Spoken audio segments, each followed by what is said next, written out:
एक बार पहाड़ियों के बीच बसे एक शांत गांव में कवि नाम का एक युवा भिक्षु रहता था। कवि अपने गहन चिंतन और बुद्ध की शिक्षाओं के प्रति अटूट समर्पण के लिए जाने जाते थे। हालांकि उसके मन में एक छिपा हुआ संघर्ष था, एक गहरा डर जिसने उसके दिल को जकड़ लिया था, जो उसके ध्यान की छाया में छिपा हुआ था।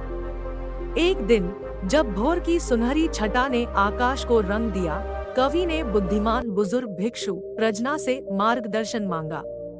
विनम्र प्रणाम करते हुए कवि ने अपने डर को स्वीकार किया।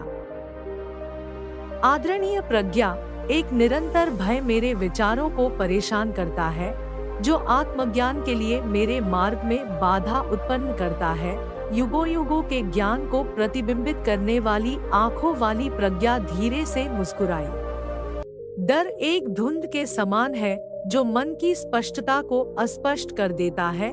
मेरे प्रिय कवि, आइए मैं आपके साथ स्वयं प्रबुद्ध व्यक्ति द्वारा बताई गई एक कहानी साझा करता हूँ। बहुत समय पहले गिद्ध शिखर के पवित्र उपवनों में बुद्ध ने आनंद नामक एक शिष्य के बारे में बात की थी। आनंद भी भय से जूझ रहे थे, एक ऐसा भय जिसने उन्हें भौतिक संसार के क्षणभंगुर भ्रमों से जकड़ दिया था।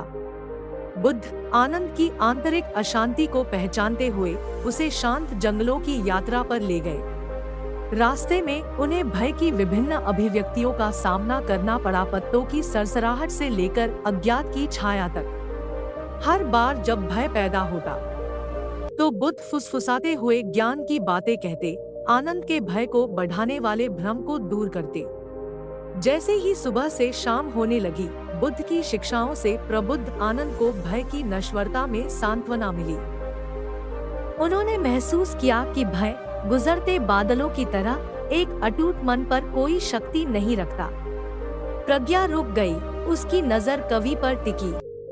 प्रिय शिष्य, जिस प्रकार आनंद ने बुद्ध के मार्गदर्शन से भय पर विजय प्राप्त की, उसी प्रकार आप भी अपने हृदय में मौजूद छायाओं पर विजय प्राप्त कर सकते हैं।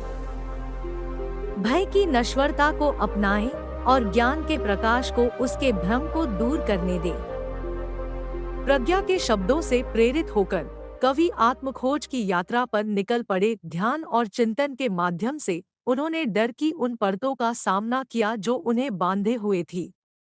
हर गुजरते दिन के साथ डर की पकड़ ढीली होती गई और कवि की आत्मा अपने पिंजरे से आजाद हुए पक्षी की तरह उड़ने लगी। आत्मज्ञान के आलिंगन में कवि को समझ में आया कि डर एक क्षणिक भावना थी, चेतना के विशाल आकाश में एक गुजरता हुआ तूफान। बुद्ध की शिक्षाओं के माध्यम से उन्होंने उस असीम साहस की खोज की जो अपने भीतर रहता है, उन भ्रमों को पार करता है जिन्होंने एक बार उन्हें बंदी बना लिया था। और इसलिए शांत गांव में कवि प्रकाश की एक किरण बन गए, जिन्होंने डर पर विजय पाने और आत्मज्ञान के बगीचे में खिलने वाले गहन ज्ञान को अपनाने की यात्रा में दूसरों का मार्गदर्शन किया।